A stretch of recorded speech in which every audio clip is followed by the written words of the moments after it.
Publication రంగంలో రారాజు, DSC online క్లాసుల్లో మహారాజు. S and S publications. టెట్ అయినా, డిఎస్సి అయినా, గ్రూప్ 2 అయినా, ఎస్ఐ అయినా, కానిస్టేబుల్ అయినా 90% మంది విశ్వసించేది ఎస్ఎండ్ఎస్ పబ్లికేషన్స్ బుక్స్ ని మాత్రమే. ఇప్పుడు డిఎస్సి ఆన్లైన్ క్లాసుల్లో ప్రపంచనం సృష్టిస్తూ స్టేట్ నెంబర్ 1 గా రాణిస్తున్న, ఆఫ్లైన్ క్లాసులకి ధీటుగా బోధించిన ఏకైక ఆన్లైన్ సంస్థ మన ఎస్ఎండ్ఎస్ పబ్లికేషన్స్ మాత్రమే అని గమనించగలరు. క్వాలిటీ వీడియోస్ కి, నమ్మకమైన బుక్స్ కి మారు పేరు మన ఎస్ఎండ్ఎస్. Sure and success.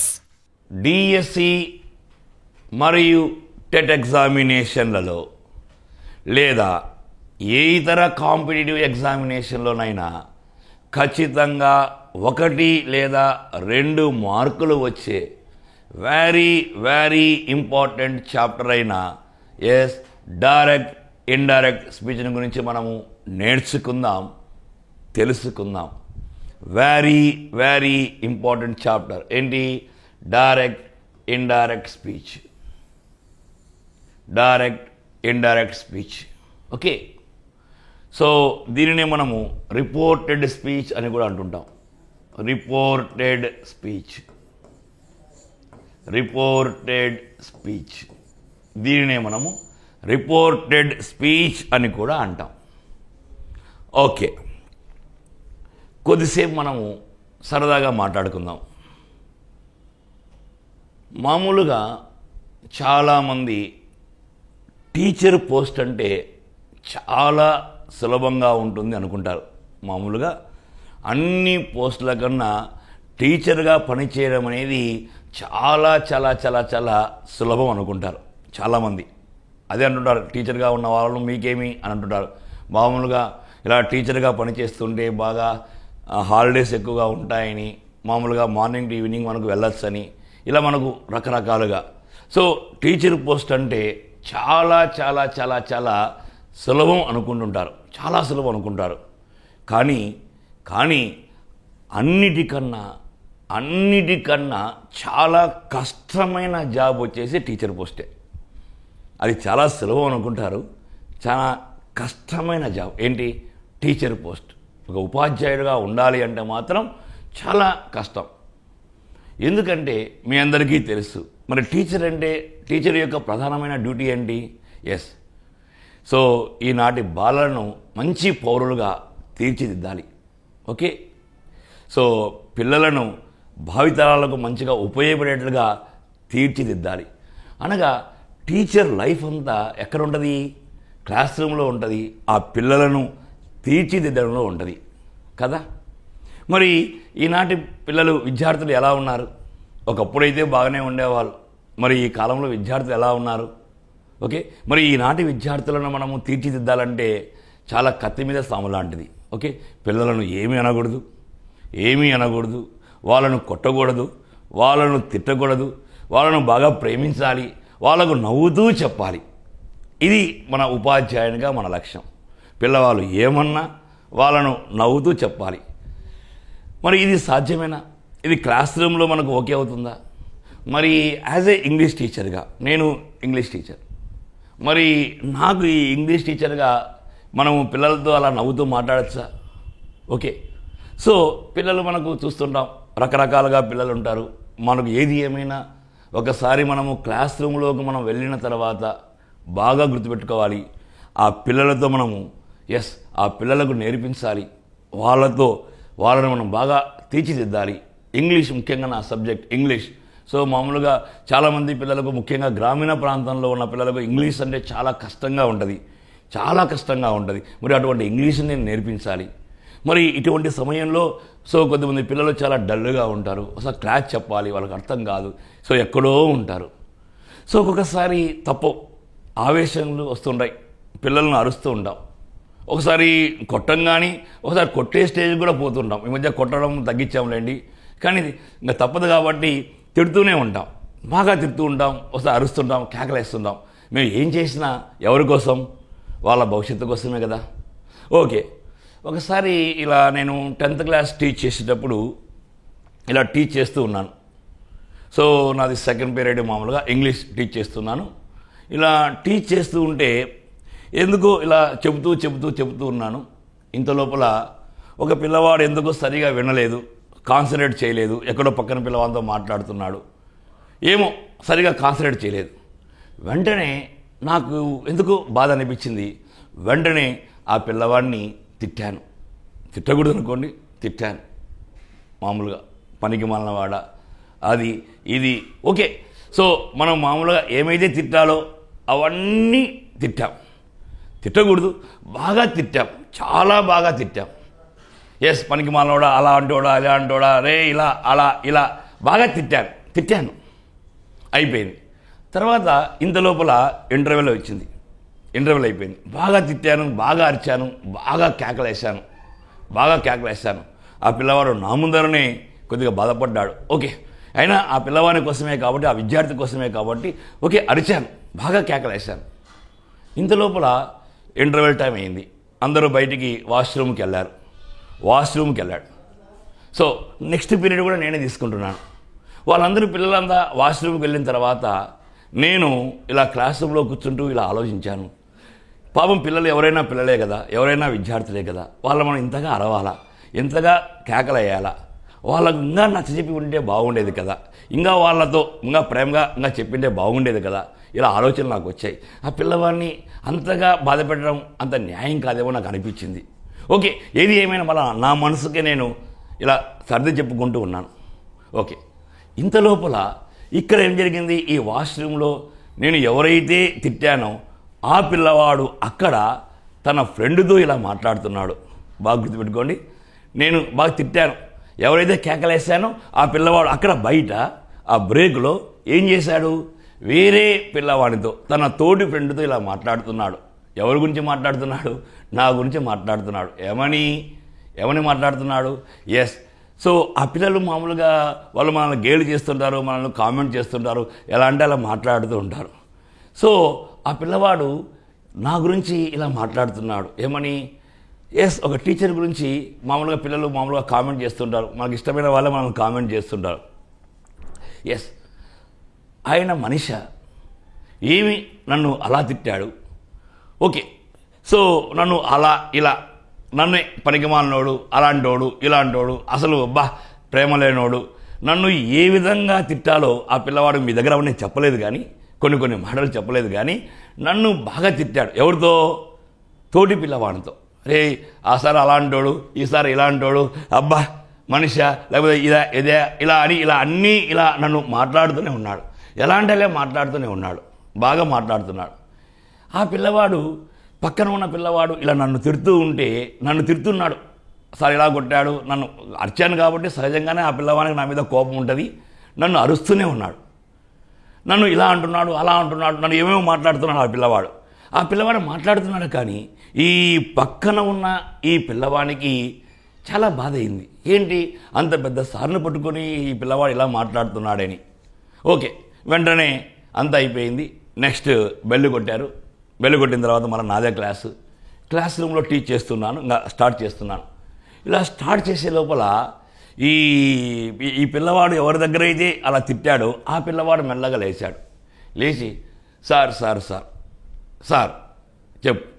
వెంటనే నేను చెప్పు ఏమైంది సార్, ఏం లేదు సార్, మీరు ఇప్పుడు తిట్టారు కదా ఆ పిల్లవాడిని, ఆ బయట ఆ పిల్లవాడు మీ గురించి ఏమేమో మాట్లాడాడు సార్, ఏమేమో చెప్పాడు సార్ అని అన్నాడు. ఏమేమో చెప్పాడు సార్, మిమ్మల్ని ఏమేమో అంటున్నాడు సార్ అన్నాడు. వెంటనే నాకు అర్థం కాలేదు, కానీ వెంటనే ఆ పిల్లవాడిని అడిగాను, ఏమన్నాడు చెప్పు, ఆ బాబు ఏమన్నాడు చెప్పు అన్నాడు. ఆ పిల్లవాడు నాకు చెప్పడానికి ట్రై చేస్తూ, సార్ మిమ్మల్ని ఏమేమో మాట్లాడాడు సార్, నేను చెప్పలేను సార్, ఏమేమో మాట్లాడాడు సార్ అంటున్నాడు. లాస్ట్కు నాకు ఎవరిని ఏమనను, ఆ పిల్లవాడిని ఏమనను, నిన్ను ఏమనను, చెప్పురా, ఏమన్నాడు చెప్పు బాబు అని అడిగాను. అలా అడిగితే వెంటనే ఈ పిల్లవాడు చెప్పాడు, సార్ మిమ్మల్ని ఎలా అంటే అలా తిట్టాడు సార్, అవన్నీ చెప్పకూడదు సార్ అంటాడు. మరి చెప్పు, ఎవరిని ఏమన్నాడు, ఆ పిల్లవాడు ఏమన్నాడో అని చెప్పమంటే అప్పుడు నాతో చెప్తున్నాడు, ఆ పిల్లవాడు ఏమి తిట్టాడో అవన్నీ నా దగ్గర చెప్తున్నాడు. సార్ మీరు మనిషా, లేకపోతే మీరు పనికిమాలోడు, మీరు ఏమేమేమో అంటున్నాడు, అసలు అవన్నీ చెప్పకూడదు కానీ అలా అంటున్నాడు. నిజంగా ఆ పిల్లవాడు అక్కడ తిట్టాడో లేదో తెలియదు, కానీ ఈ పిల్లవాడు మాత్రం అందరి ముందర తిట్టుకోకుండా నన్ను తిడుతున్నాడు. చూసారా, గమనించారా? ఎవరైనా సరే ఒకరు చెప్పిన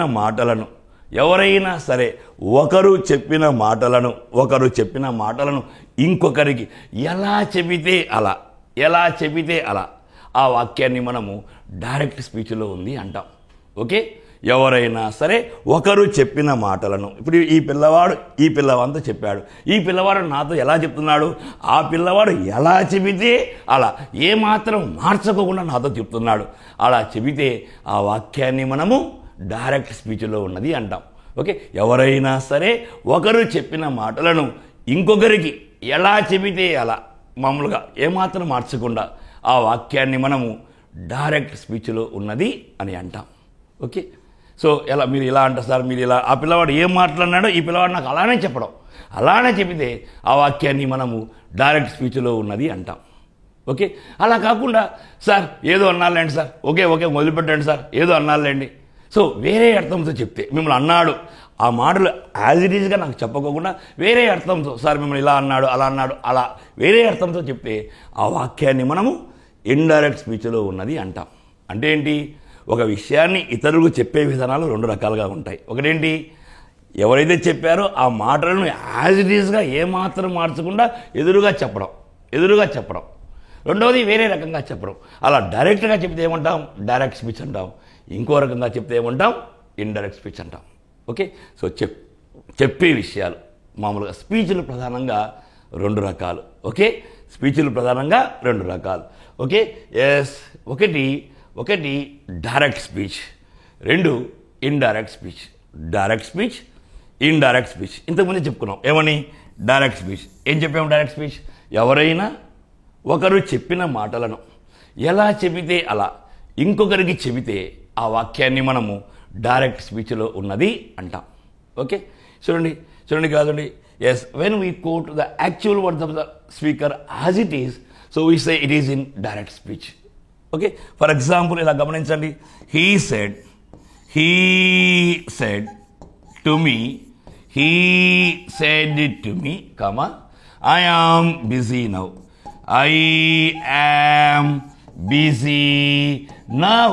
He said to me, I am busy now.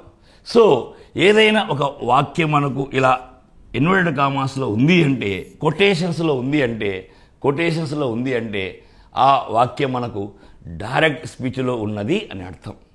Okay, so ఈ ఇండైరెక్ట్ స్పీచ్ని మనం ఏమంటున్నాము, రిపోర్టెడ్ స్పీచ్ అంటున్నాం. ఇండైరెక్ట్ స్పీచ్ని మనము reported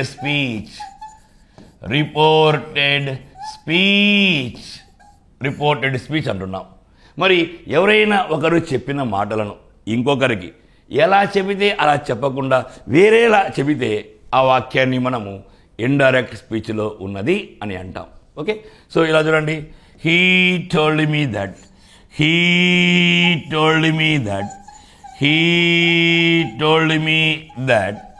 he was busy then. He told me that he was busy then. ఓకేనా? ఓకే, ఒకసారి ఇలా చూడండి, ఇలా గమనించండి. చూడండి, డైరెక్ట్ స్పీచ్, ఇండైరెక్ట్ స్పీచ్.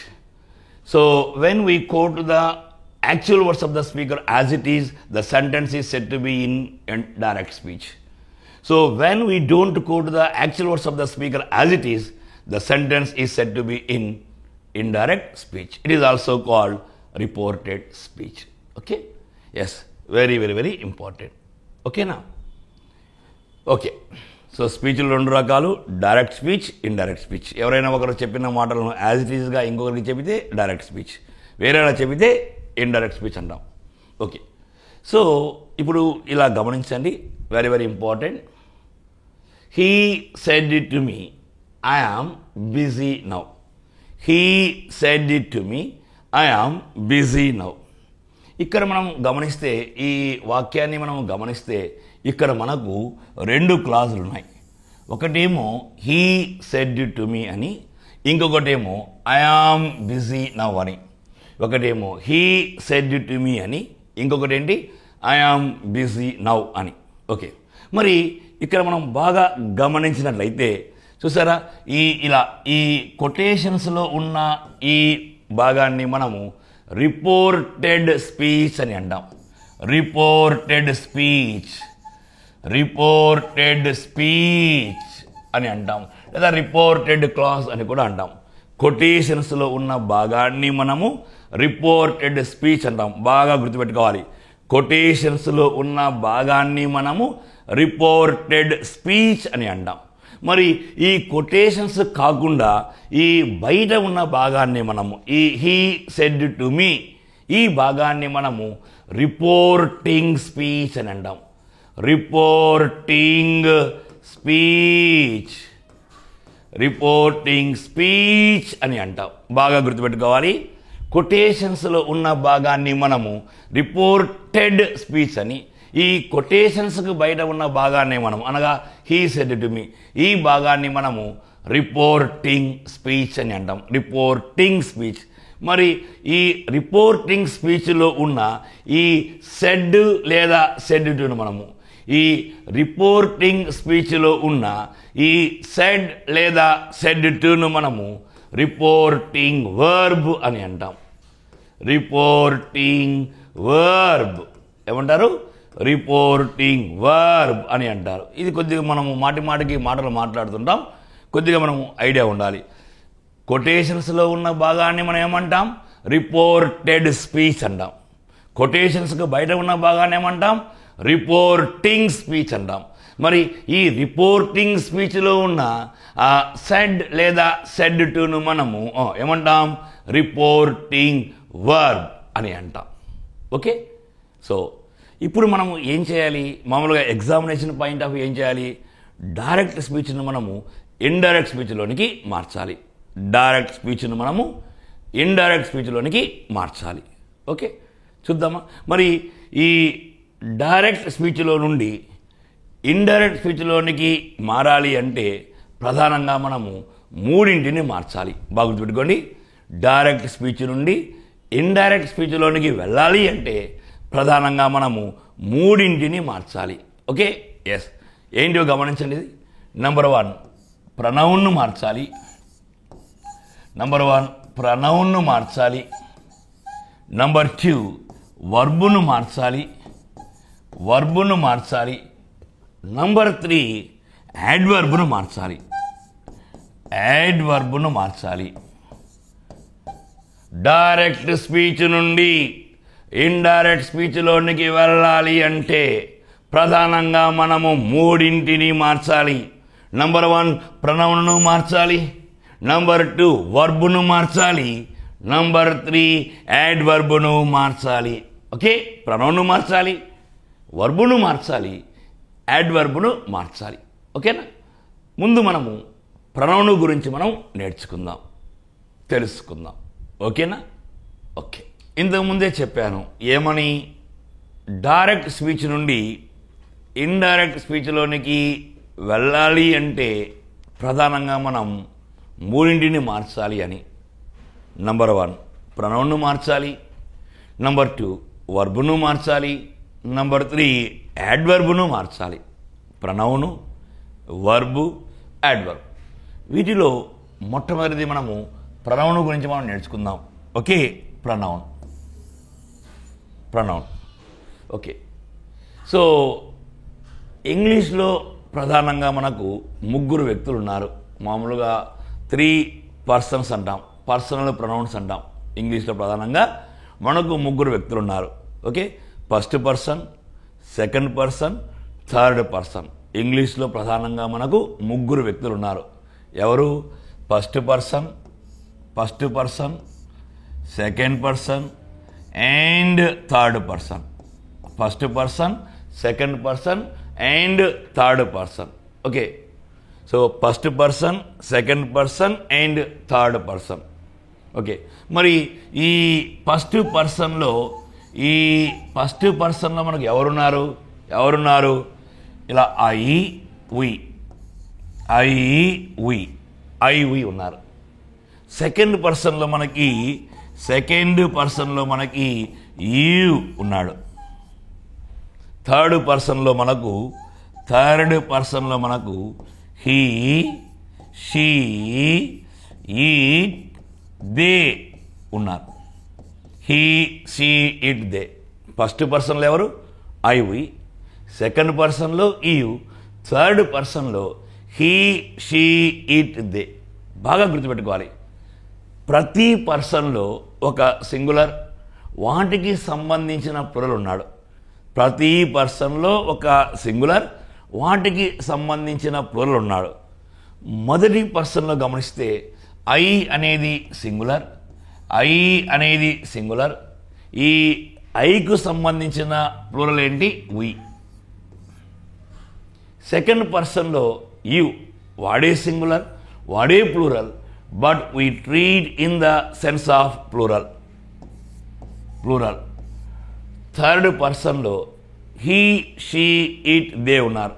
వీటిలో హీ అనేది సింగులర్, షీ అనేది సింగులర్, ఇట్ అనేది సింగులర్.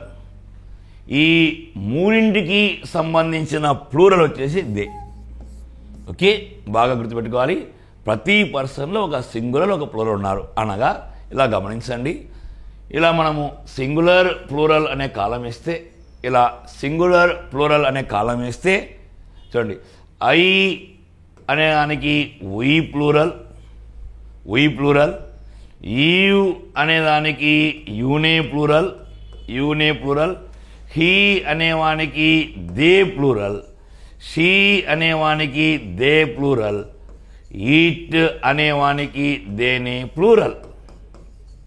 ఓకే, ఐకి వి, ఈకు యు, హీకి దే, షీకి దే, ఇట్ కూడా దేనే. ఓకే, చెప్పండి. ఐకి ప్లూరల్ ఏంటి? వి. ఈకు యు, హీకి దే, షీకి దే, ఇట్కు దే. ఓకే, సో ఇవి ఈ పర్సన్స్ మనకు వాక్య నిర్మాణంలో ప్రధానంగా మనకు 3 స్థానాల్లో కనిపిస్తాయి. 3 స్థానాలు. మొట్టమొదటిది ఏంటంటే సబ్జెక్ట్ స్థానం. సబ్జెక్ట్ పొజిషన్ అంటాం. సబ్జెక్ట్ పొజిషన్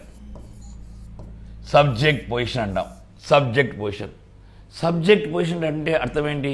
వాక్యానికి ప్రారంభంలో రావడం, వాక్యాన్ని ప్రారంభించడం. బాగా గుర్తుపెట్టుకోండి. అనగా ఇక్కడ చెప్పిన ఈ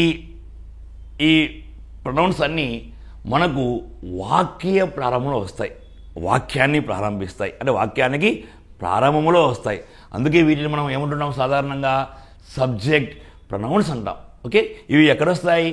వాక్యానికి ప్రారంభంలో వస్తాయి, లేదా వాక్యాన్ని ప్రారంభిస్తూ ఉంటాయి. ఇలా చూడండి, ఐ యామ్ గోయింగ్. ఇలా వాక్య ప్రారంభాన్ని మనం ఏమంటాం? సబ్జెక్ట్ అంటాం. Okay, he is going. Okay, ఇవి వాక్యానికి ప్రారంభంలో వస్తాయి.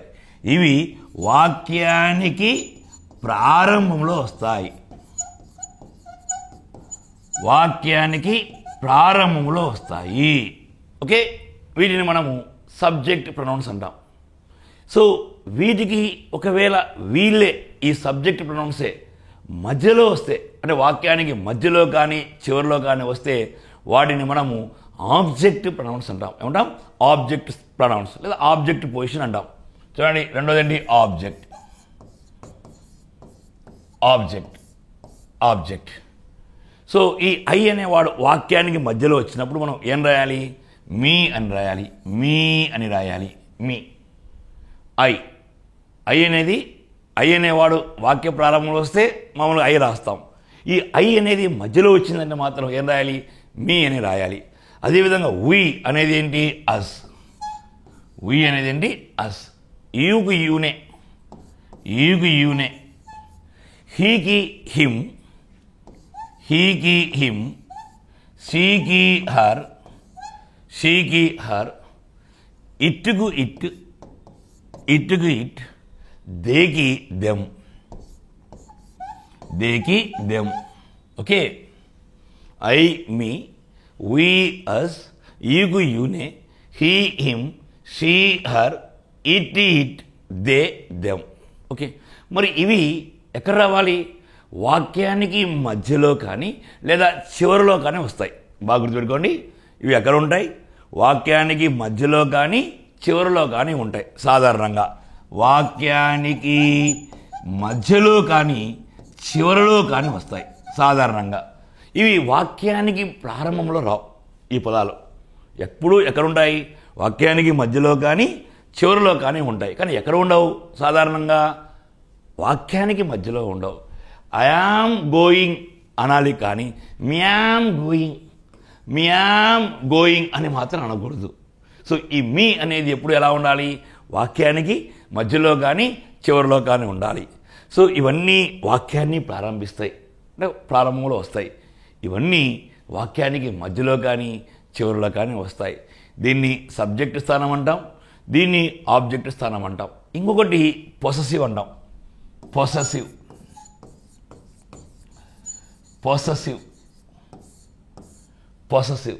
వీటి గురించి మనం ప్రొనౌన్ చాప్టర్లో బాగా క్లియర్గా నేర్చుకుందాం. ఓకే, ఇప్పుడు ఓన్లీ మనము స్పీచ్కి సంబంధించింది కాబట్టి వీటి గురించి మరింత వివరంగా మనము ప్రొనౌన్ అనే చాప్టర్లో మనం నేర్చుకుంటాం. ఓకే, చూడండి, మూడవది పొసెసివ్. సో ఈ ఐకి మామూలుగా పొసెసివ్ ఏంటి? మై. వీకి అవర్. ఈకు యువర్. ఎస్, హీకి his. Okay, so her. So its. ఇది దేర్.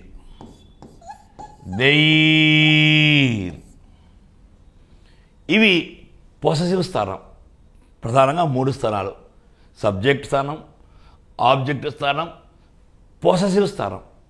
ఓకే, ఇవి వాక్యానికి ప్రారంభంలో వస్తాయి, ఇవి వాక్యానికి మధ్యలో కానీ చివరిలో కానీ వస్తాయి, ఇవి వాక్యానికి ఎక్కడైనా రావచ్చు.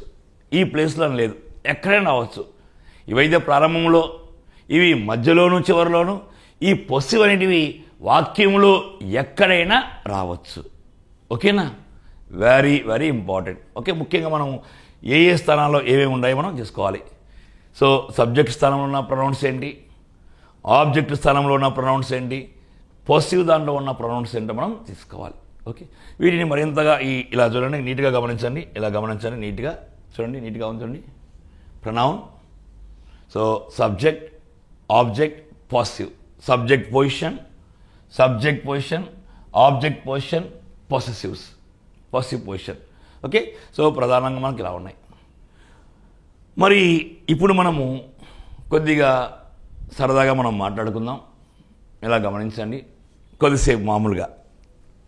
ఓకే, సో ఒకటి మాత్రం గుర్తుపెట్టుకోండి, ఏది ఏమైనా నా చెప్పే విధానం, నేను మీకు నేర్పించే విధానం, నా యాటిట్యూడ్ అంతా ఒకటే. ఏంటంటే మీరు ఎగ్జామినేషన్లో ఖచ్చితంగా మీరు ఆన్సర్ చేయాలి, మీరు ఉద్యోగాన్ని సంపాదించాలి. కాబట్టి సో ఆ టైంలో మీరు ఖచ్చితంగా ఆన్సర్ చేయాలి. కాబట్టి నేను రకరకాల మెథడ్స్ మీకు అర్థం కావడం కోసం, మీరు నేర్చుకోవడం కోసం రకరకాల మెథడ్స్. ఓకే, ఎందుకంటే మాకు ఇక్కడ ఎలా ఉంది అనుకోకుండా, ఓకే, నా వరకు మీరు ఎగ్జామినేషన్లో పూర్తి స్థాయిలో మీరు, ముఖ్యంగా ఎగ్జామినేషన్ అంటే అంత ఈజీ కాదు కదా. అసలు మామూలుగా ఎగ్జామినేషన్ అంటే హై టెన్షన్లో ఉంటాం. ఎగ్జామ్ పోయేటప్పుడు ఎలా ఉంటాం, అంత ఈజీగా ఉంటాం కదా. ఎగ్జామ్ హాల్లోకి ఎంటర్ అయినామంటే ఫుల్ టెన్షన్లో ఉంటాం, హై బీపీ ఉంటుంది మనకు. మామూలుగా ఏదో నార్మల్ మానవునికి మనకు ఎలా ఉంటుంది చెప్పండి, 80 to 120 ఉండాలంట. ఎగ్జామినేషన్లో మనకు ఎలా ఉంటుంది, 150, 160 దాటి ఉంటుంది అది. ఓకే, మా ఇంట్లో వాళ్ళైతే అంతే, మీరై పిల్లలు తట్టుకున్నారు. అంత ఎగ్జామినేషన్ టెన్షన్లో చూస్తానే ఆ పేపర్ చూస్తానే, ఆ పేపర్లో ఒకసారి ఆ అక్షరాలు కూడా సరిగా కలిపి ఆ టెన్షన్లో ఏం చేయాలి అని అర్థం కాదు. మరి అంత టెన్షన్లో కూడా మనము ఆన్సర్ చేయాలి. కాబట్టి అలా ఆన్సర్ చేయాలి అంటే మనము రకరకాల విధానాలు, ముఖ్యంగా మనం ఈజీ వేస్ మనము వెతుక్కుంటూ ఉండాలి. ఓకే, కాబట్టి సారు ఎలా చెప్తున్నాడో నా ఆశయం ఒకటే, ఎగ్జామినేషన్లో మీరు సులభంగా సమాధానాన్ని గుర్తించాలి. ఓకేనా? ఓకే, ఇప్పుడు మనము కొద్దిగా సరదాగా మాట్లాడుకుందాం. ఓకే, ఇక్కడ ప్రధానంగా మనకు 3 పర్సన్స్ ఉన్నారు. ఎవరు? First person, second person, third person. ఇక్కడ మనము 3 కుటుంబాలు ఉన్నాయనుకోండి. మొదటి కుటుంబం, రెండవ కుటుంబం, మూడవ కుటుంబం. ఓకే, ఫస్ట్ పర్సన్ నేను కుటుంబం అంటున్నాను. మొదటి కుటుంబం, రెండవ కుటుంబం, మూడవ కుటుంబం. ఇప్పుడు చెప్పండి, మొదటి కుటుంబంలో ఎవరెవరున్నారు చెప్పాలి. ఎవరెవరు? I, we, me, us, my, hour.